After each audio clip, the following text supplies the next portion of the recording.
Jay here for Stretford, Paddock. Manchester United 1, West Ham United 0. This is a live review. Joining me, as always, is my colleague and good friend, Joseph Smith.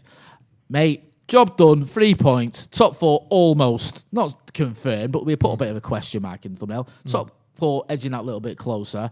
A game that, you know, we're not going to be talking about this for years to come, but it was a sort of a professional 3 points, can we say, from Manchester United? Definitely professional 3 points. And like almost to a T, exactly what I thought would happen and exactly what you thought would happen and everyone thought would happen. I'm not trying to say that because I'm some... Almost to a T, I was right about everything the point... again, because I'm ace. Look, you know what I'm like? I saw the future and now I'm rubbing your nose in it.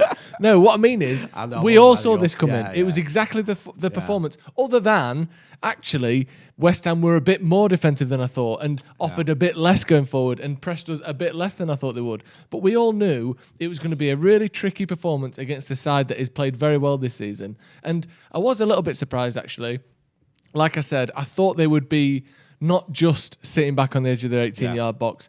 I thought they would sort of try to fuse deep line defenders with quick counterattacks through Antonio, trying to sort of, you know, use his strength and his speed against Lindelof, which I think he tried to do. And actually, I would give Lindelof a lot of credit for the way he handled him. But they didn't really do that. They sat back and did all that sort of stuff. But then when they got the ball, they just didn't do anything with it. Not until United scored did West Ham even try and score. They didn't have a shot on target in the whole game. They didn't even have an attempt on goal in the first half, let alone, you know, sort of push United or push the goalkeeper or the defence. West Ham were resolute defensively, but going forward, they were remarkably poor, I'll be honest. And obviously the game was close and it could have gone either way, and, you know, a better set piece or something as we saw against Everton, West Ham could have got back into it. But when you sum up what happened today, West Ham were surprisingly bad, actually, in terms of what they offered going forward. They defended well, but we knew they would. Yeah, I mean, we had 15 shots, I think 7 on target. They had, what was the stats there? Sorry, no shots on target. 15-4 and they had 7. Yeah, no shots on target for West Ham, which sort of sums it up. Hit the like button as well before I forget. Make sure you are hitting that like button. Give us a like. Let's try and get to 1,000 likes by the end of this video. You mentioned there about Antonio, and he's a decent player. Yeah. But that just sort of summed it up for me. The fact that you go into Old Trafford as David Moyes, and you put in Antonio, who's a 10, 11 goal a season striker, on his own. He gets most of them in about a 2-month period. Yeah, I mean, he scored 4 last season in one game. Yeah. And he scored 10 all season. Yep. So that tells its own story. Almost him up top on his own against Victor Lindelof and Harry Maguire. I mean, yes, I'm not disparaging our defenders. They did well, but it's almost like you've got zero ambition of winning this football match. It was very weird. And like I said, I was shocked at sort of one half of West Ham's approach. We knew they would sit back, but going forward, they didn't even seem to try. And we talked about it quite a lot in the first half during the watch along of what is their game plan here? Defend, and it was literally 0-0 or nothing, or it's 0-0 until United score, then it's 1-1. That was the game plan. They never looked like they wanted to win. And they made it difficult for United to do so. In terms of how United played, a couple of good chances. Mason Greenwood made one for himself in the first half that Fabianski tipped onto the post. Did really well for that Mason Greenwood, who I thought had a good game overall. He was my man of the match, Mason Greenwood. I'm not just saying that because I'm sentimental and I love the guy. But I thought his movement, he ran past defenders. Great save by Fabianski. That was one of those where he created that chance and it was a good save, not he missed the sitter. Was it? I'm pretty sure, but correct me if I'm wrong, it was his cross from Marcus Rashford's header. No, it was Bruno. Oh, was it Bruno? I'm not sure. It may have been. All right, forget that one. Yeah. But when you mentioned it, he put some crosses in the second half. Anyway, fizzing him across the box. Someone should have maybe been on the end of him. Also, the one where he hit the post, little bit unlucky. Again, I said this earlier. Last season, those were the types of chances that were going in. But he was a constant threat. And I thought that was a very good performance by Mason Greenwood. Similar to last week where you saw, I know it's different levels, but Anthony Martial having a good game, getting man of the match yet.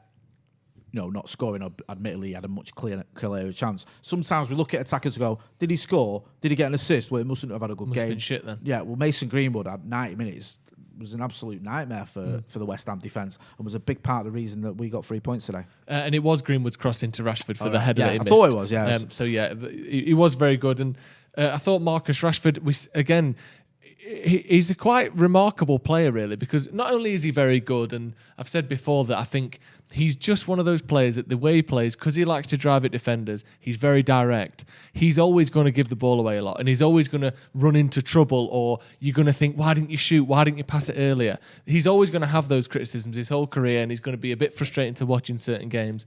But again, it's no coincidence that he's the one on the end of that header, or that he's the one who's getting the chances, who's getting the shots at the back post, because even when he's not having a great game, he just finds a way to be in the right place at the right time. His positioning is better than people give him credit for, and he just forces chances. And again, he gets those chances because he's so good. It's not almost, Rashford's missed another chance. Yes, that's one way of looking at it, and it is true. But also, he was there to get all those chances, and no one else is doing that. Martial missed a sitter against City, but generally speaking, this season, he's not had tons of chances. And I can think of the big ones he's had, almost at hand, a couple against Leeds, one against City. That's about it. PSG, if you want PSG to Europe, as well, yeah. But no, I get where you're coming from. He's just not having them, whereas Rashford gets tons of chances, and you think, he's a bit wasteful. But I think it's a credit to him that he gets that many. And again, he didn't score today, but I thought he was not very good in terms of his overall performance, but he got some good chances. I mean, the main thing is as well, Marcus Rashford is available, and he plays. And if he doesn't play today, I don't know if we win. Do you know what I mean? And it's okay, you can criticise the performance or question elements of his performance, but there was some great passes in the second half as well. I think it was him that played in Mason where he could have had a goal. But if Marcus Rashford had said, and he well within his rights to Ole, listen, I'm not 100% because it looked like he wasn't 100% fit, then we'd have started probably Diallo or someone like that. And maybe we don't get the 3 points today, and I don't think we do. So you've got to give Rashford credit. He's always there. He's always available. Like you say, he's always giving his all, creating chances, getting involved in chances. And even though it wasn't the greatest game for perhaps him and Bruno today, they were both... they were both problematic for West Ham and had enough of the ball and created enough to sort of keep West Ham on that back foot, because that was much of the game. We've got a few super chats. I'll let you read them out. I'll get to the super chats in just a second. Sorry, Keep mate, those coming in. We will read those out. But before that, I got this quote from Solskjaer. He said, "As expected, they're always going to make it hard for you. We could have been more comfortable toward the end, as we had a few decent chances to finish it off. We like to make it hard for ourselves." In talking about those chances, and we will get to the goal in a minute, even though there's not that much to report because it was an own goal from a corner. That chance at the end for Mason Greenwood, again, a chance for him to get the goal that his performance deserved and wrap up the game. That was, I thought, we're going to live to regret this, because it was 2v1, wasn't it, on that left-hand side? Rashford cut sort of back and did the run behind Greenwood, which drew the space out so he could go onto his left, hits it. Fabianski's going the other way, and it just hits the post and bounced out. But do you think United made it difficult for themselves toward the end there, or do you think actually, even during the periods when West Ham had more of the ball, we still defended well, they still didn't really make many chances, and actually overall it was quite a good performance, if not slightly nervy at the time? I don't want us to be sensationalist with this. Do you know what I mean? With what we're doing here now, we don't, we sit, me and you, and we chat and we call it as we see it. And I just think that was a good performance by Manchester United that got us 3 points that we deserved. I don't really think there was anywhere where I'm going overly critical on anyone or over the top in terms of praise. I'm not going to go, tell you what, that's one of the best performances by a midfielder you'll ever see today, or anything like that, or that was a shambles. You don't need any of that hyperbole when it's just a good performance. And that's the sort of performance that, and people may criticise me for saying this, but that's their right to do so. But if that's under Sir Alex Ferguson, that's what you sort of expect. You go, professional, difficult team that sat in fifth in the league. They come here, we beat him 1-0, we go home. What I thought today showed as well was that down to the bare bones, we can still do a job on a good team. We didn't make any substitutions, I don't think, because I don't think we could. We had quite a few players on bookings, quite a few players looking knackered. Bruno looked knackered, Marcus carried a knock. But I think it was one of those where Ollie's probably looking at it going, if I throw in a Diallo or a Shoretire, or even maybe a Matic, despite his experience, I could invite more pressure. I could upset the balance here. And this team has got this result. And I think he's right to do so. Sometimes a manager just has to get away from him, get out of the way. Just not interfere. And that's what Ollie did today. He just let it get on and it worked. And it's weird because as fans and, as people watching the game, we all do this, and I think everyone's guilty of it to a certain extent. We all want to have an opinion, and we all have a right to an opinion, and we all express that. But like you said, sometimes you don't need to make a sub. And everyone's, the game's getting a bit cagey, and West Ham having their better chances of the game, or the better spell. They never really made any chances. Their best spell of the game. And your instinct is go, who can we bring on to change it? How can we change this to fix it? When actually, all it took was, I think it was about the 75th or 80th minute, there's a period where United just held the ball for a couple of minutes and just calmed everything down. West Ham had a decent 10-minute period after we scored, and essentially all game, that was it. Yeah. So we didn't need radical changes. We didn't need get 3 off, get 3 on, take these off, bring those on, switch this around, this new formation, this new tactic. All it needed was just keep playing, because you're the better team, you're not conceding any chances, and at 1-0, what more do we need? No, yeah, I think it's a good point, that. I completely agree, and I think that is what's sometimes been missing from Manchester United. Yeah. How many times have you seen the same team start that finishes, Yeah. or the same team finishes that starts, you say, and there not be any real drama or angst, or, it's just like we get a goal, we see the game out, or, we get a couple of goals or whatever. A lot of the time what happens is, of late, we've seen a defensive mistake. We've seen chances go missing or go begging from us, and that we end up regretting and going, if Rashford had took that, if Martial had took that, if Cavani had took that, it'd have been a different story. Or, if we hadn't made that mistake, we'd have got all 3 points. There was none of that today. And the thing you got to remember as well is, once you go on 1-0 up, it's their job and West Ham's job to equalise. You're winning. So you don't have to go all guns blazing to get that second goal, especially when full well you sort of are a bit threadbare. There's nothing wrong with, like you saying, keeping possession, taking this thing out of the game, hitting him on the counter. Dan James and Mason Greenwood twice got broke through, where a little bit more luck or a little bit of a better ball, that's 2-0 and their heads dropping it. West Ham more or less gave up anyway. Yeah. So you get a second and it's over. I'll let you read out super chats. I know people have been waiting. Paresh Shwaran, sorry about that, says Maguire was a beast today. I think he was very good today. I think Luke Shaw was very good as well. I think Maguire, during this last run, I think it's 7 of our last 10 games have been clean sheets now in all competitions. I'm not certain on that, but it's certainly 7 in 9 or 10 of our last 10 have been clean sheets, which is fantastic. And it sort of goes to something I've said most of the season, which is, unfortunately at the moment, United either are very good defensively or very good offensively. And I think we're very good defensively today. And I think the period that we're in at the moment is we're not scoring many goals, so we have to be very good defensively, and we can do that. And I think when we do play a bit deeper, we do sit back, you see Maguire, you see even Shaw today, and I thought Lindelof had a quietly excellent game as well, and handled what could have been a real banana skin in terms of the characteristics of a player he doesn't like playing against in Mikel Antonio, and Souček as well, who, Lindelof's biggest weakness is how he is aerially. Souček's 6'7", and he didn't let him get the ball. He didn't let him, bully him or any of that. He played very well. And Alistair, who's a friend of the show, a friend of the channel, he sent me a text after the game saying, if Maguire had cost 25 million, or if we'd have got him on the cheap, people would be calling him a world-class centre-back now.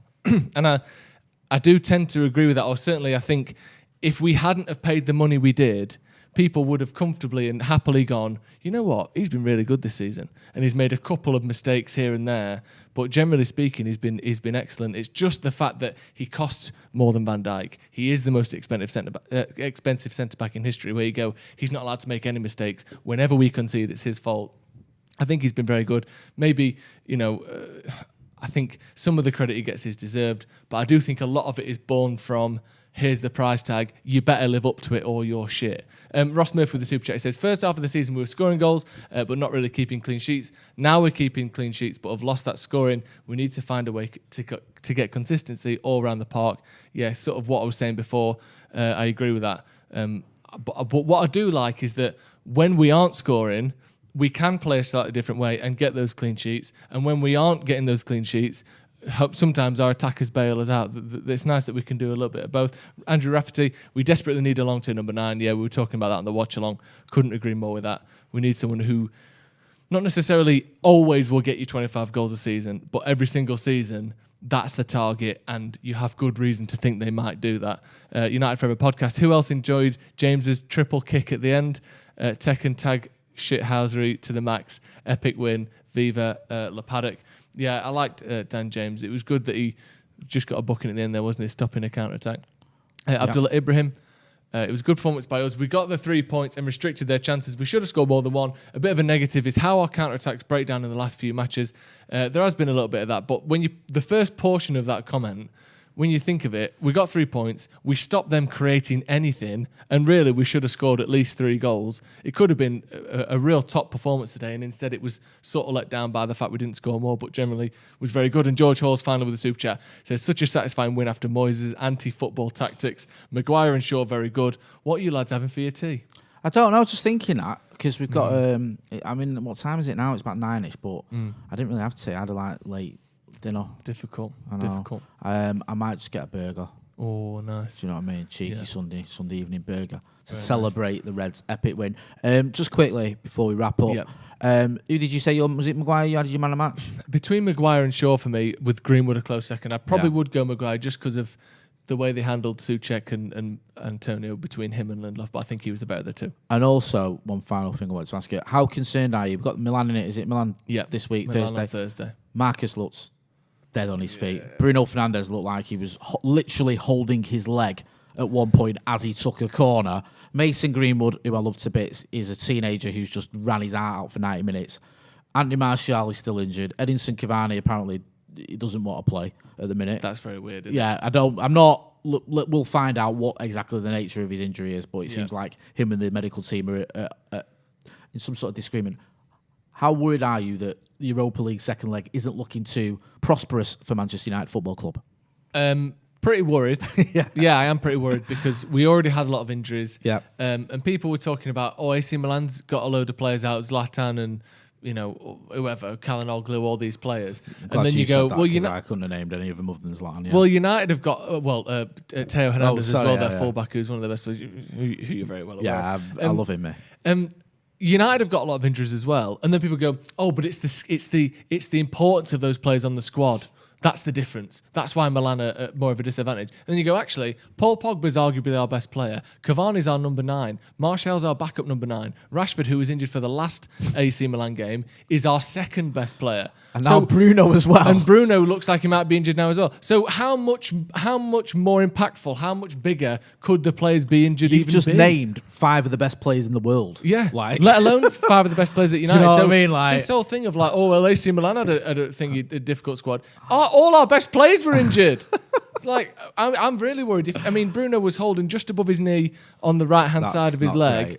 If that's a thigh injury or, God forbid, a knee injury, who the hell knows what would be going on there? Hopefully, I don't know, it was a bit of cramp or a tie, something. I don't even know what it could be because it's a weird position to just have maybe it's a bit of a dead leg, I'm not sure.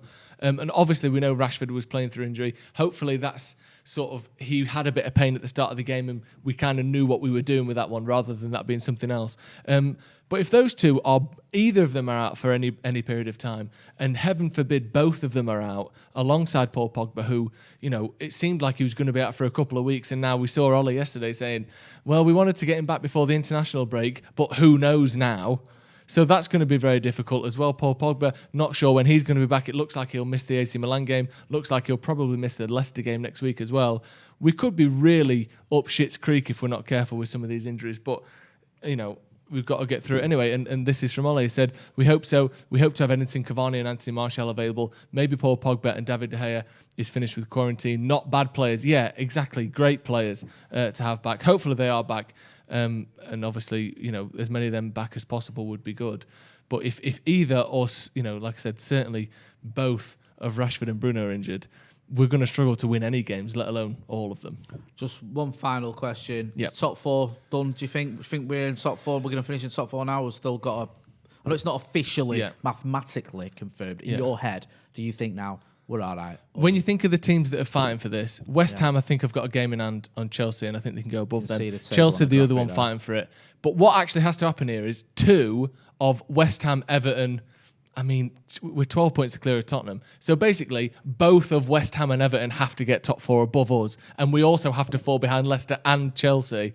I would be stunned if we finished outside the top 4. Although, if Bruno and Rashford are both injured, who knows? But as things stand, it would be an incredible drop in form for us to, like I said, both of West Ham and Everton kind of have to do it, and I don't really see that happening. I'm pretty chuffed that I know it's a bit small time. We wanted bigger things at one point in this season, but if you said to me at the end of last season, we'd be sat here, second in the league, sort of more or less saying top four's looking pretty secure, and we're still in a chance with a couple of trophies, then I'd have took it. It's progress. It's not perfection at all, and I want to, I take no comfort from seeing that blue shower of shite winning the league, believe me. But we're getting there slowly but surely, and maybe, maybe Ollie does deserve a new deal. I was about that strange sort of, you bastard. suggestion. Maybe he's earned it. Who knows? That's been Joe Smith. Go and check him out, Joe Smith93 on your socials. I'm Jay Martin. Me and him will be back this week with our late night transfers show. We'll have the preview as well, the AC Milan game. We'll have the Paddock podcast tomorrow. Howson and McCullough will be back as well. Be hearing from Adam McCullough in a little while as well, so make sure you check that out. Don't forget to hit like, share, and subscribe as well. Thanks for watching.